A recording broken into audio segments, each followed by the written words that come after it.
Hi పిల్లలు. ఈరోజు మనం నేర్చుకుంటున్న కథ పేరు సమయస్ఫూర్తి. రామాపురం అనే ఊళ్ళో గోవిందుడు అనే పిల్లాడు ఉండేవాడు. ఓ రోజు గోవిందుని వాళ్ళ నాన్న పిలిచి పక్క ఊర్లో ఉండే తన స్నేహితుడి ఇంటికి వెళ్ళమని, అతడు చిన్న పెట్టె ఇస్తాడని, దాన్ని జాగ్రత్తగా తీసుకురావాలని చెప్పారు.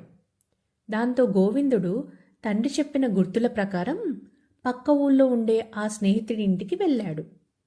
ఆయన కొన్ని వస్తువులున్న పెట్టెను గోవిందుడి చేతికి ఇస్తూ, దారిలో దొంగలుంటారు, ఇంటికి జాగ్రత్తగా తీసుకెళ్ళు అని చెప్పారు.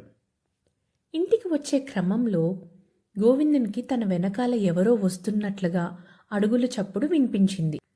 ఎవరో దొంగ తనని వెంబడిస్తున్నాడని తెలుసుకున్నాడు. దాంతో భయపడుతూనే కాస్త వేగంగా నడవడం మొదలుపెట్టాడు. ఆ అడుగులు చప్పుడు వేగం కూడా పెరిగేసరికి గోవిందుడికి ఏం చేయాలో పాలుపోలేదు. కొంత దూరం వెళ్ళేసరికి గోవిందుడికి ఒక నది కనిపించింది. దాన్ని చూడగానే అతడికో ఆలోచన వచ్చింది. వెంటనే నదికి కాస్త పక్కగా ఉన్న పొదల్లోకి తన దగ్గరున్న పెట్టెను విసిరేసి నది ఒడ్డున నిలబడి, నా పెట్టె నీళ్ళల్లో పడిపోయింది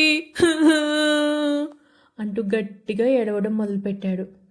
గోవిందుడు వెనకాలే వస్తున్న దొంగ ఎలాగైనా ఆ పెట్టెను తీసుకోవాలనే ఉద్దేశంతో తాను తీసిస్తానంటూ నదిలోకి దూకి వెతకడం ప్రారంభించాడు. అదే మంచి సమయం అనుకున్న గోవిందుడు పొదల్లోకి విసిరేసిన పెట్టె తీసుకుని గబగబా అక్కడి నుంచి వెళ్ళిపోతాడు. ఈ కథలో నీతేంటి పిల్లలు? ఎంతటి ప్రమాదం వచ్చినా సరే మంచిగా సమయస్ఫూర్తితో ఆలోచిస్తే చక్కటి పరిష్కారం దొరుకుతుంది.